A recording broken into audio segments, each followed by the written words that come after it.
এবং বেনজিরকে বাংলাদেশে ফিরিয়ে আনা হবে ইত্যাদি কথাগুলো যখন আমাদের মাননীয় স্বরাষ্ট্রমন্ত্রী বলছিল, আমরা তখন হাসছিলাম।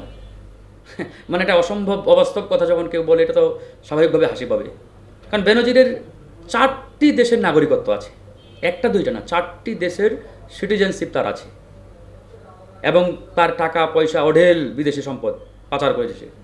তো সুতরাং তাকে এত সহজে কূটনীতিক চ্যানেলের মধ্য দিয়ে দেশে ফিরিয়ে আনা যাবে, এটা তো একটা অবাস্তব কল্পনা বা চিন্তা।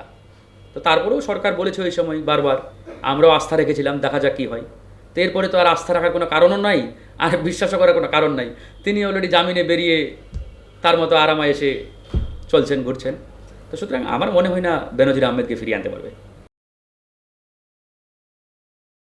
ইত্তেফাকে আজকে একটি খবর বেরিয়েছে, সেটি হচ্ছে যে সাবেক পতিত সরকার অর্থাৎ শেখ হাসিনা যাওয়ার সময় বলেছিলেন যে গণভবনে কবর দিয়ে দাও, আমাকে গুলি করে মেরে ফেলো। ইত্তেফাকের এই গণমাধ্যমের নিউজটা আসা কতটুকু সত্য বলে আপনি মনে করেন? হ্যাঁ, ধন্যবাদ আপনাকে। আসলে দেখেন, শেখ হাসিনা এই বক্তব্য কোথায় দিয়েছেন বা কার কাছে বলেছেন, এটি আমরা কেউ জানি না। তবে কিছুদিন আগে আমরা একটি পরিসংখ্যান দেখলাম যে বাংলাদেশে যারা ফলস নিউজ বা গুজব যে সকল মিডিয়া ছড়ায়, তার মধ্যে ইত্তেফাকের সিরিয়ালটা কিন্তু অনেক উপরের দিকে, মানে ফলস নিউজ প্রচারের দিক দিয়ে। তো সেই জায়গা থেকে এই নিউজটি কতটুকু সত্য, এটা কিন্তু ভাববার বিষয়। দ্বিতীয়ত, শেখ হাসিনা মানে এরকমটি বলবেন যে আমার কবর গণভবনে দিয়ে দাও, আমাকে গুলি করে হত্যা করো, মানে আমি এটা অন্তত বিশ্বাস করি না। কারণ তিনি যে পরিমাণ স্বার্থপর মহিলা, এবং তার ভিতরে যে ক্ষোভ, তার ভিতরে যে আপনার প্রতিহিংসা, এরকম একজন প্রতিহিংসা পরায়ণ নারী তিনি দেশে থাকতে চাইবেন, তাকে মেরে ফেললেও তিনি দেশ থেকে যাবেন না, এটা আসলে অন্তত বাংলাদেশের কোনো বিবেকবান মানুষ, যারা পাগল না আর কি, তারা বিশ্বাস করবে না। আর কেউ যদি উন্মাদ পাগল হয়ে থাকে তাহলে তো সেটা ভিন্ন বিষয়।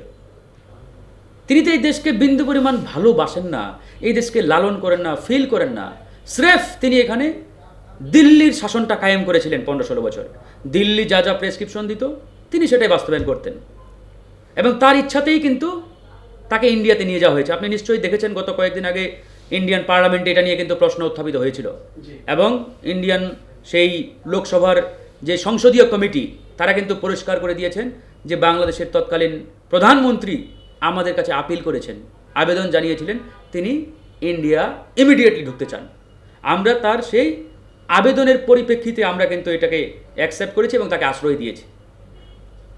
এটা তো ক্লিয়ার, তিনি নিজেই এখান থেকে পালিয়ে গেছেন। সুতরাং এটা ভাববার কোনো কারণ নেই।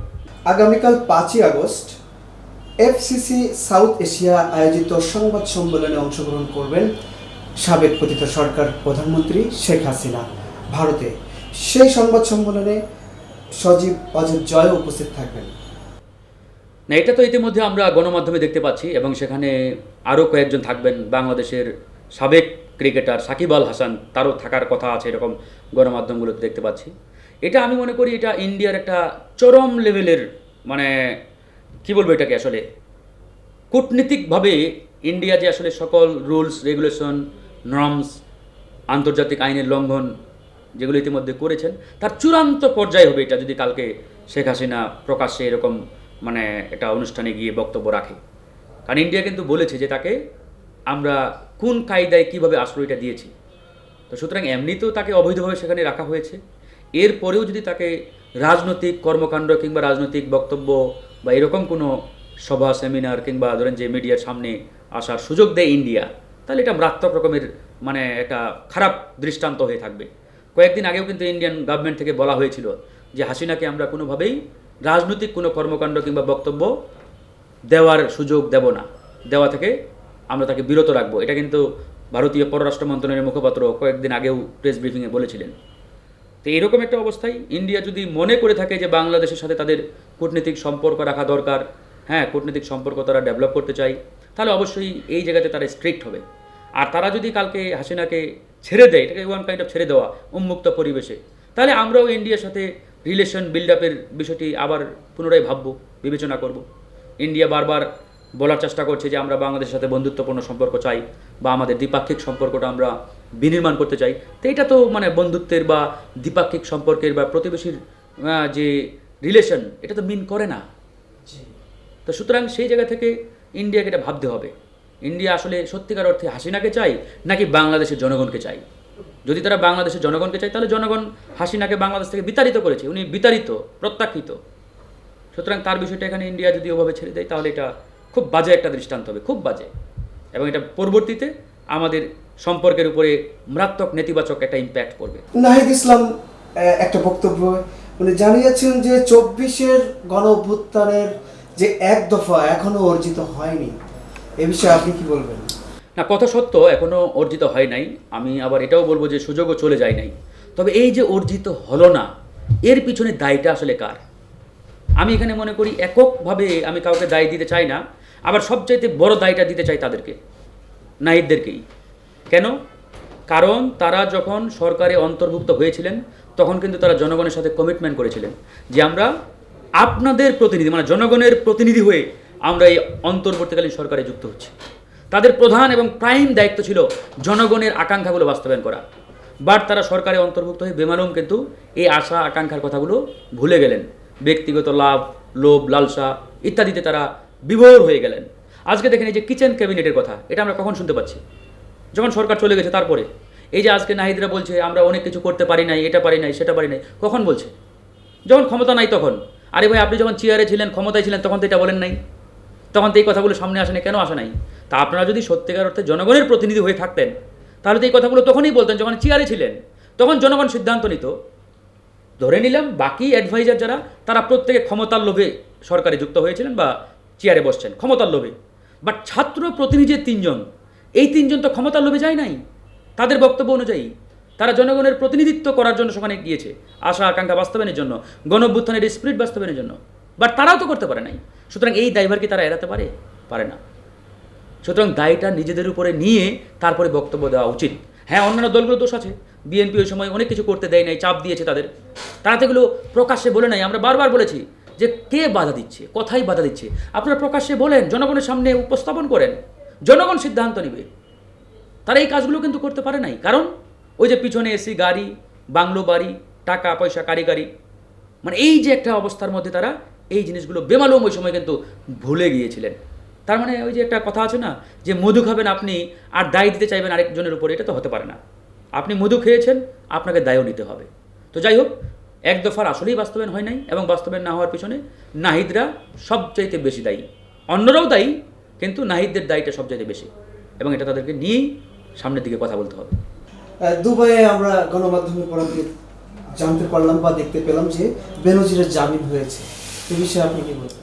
এটা তো স্বাভাবিক, এবং বেনজিরকে বাংলাদেশে ফিরিয়ে আনা হবে ইত্যাদি কথাগুলো যখন আমাদের মাননীয় স্বরাষ্ট্রমন্ত্রী বলছিল, আমরা তখন হাসছিলাম।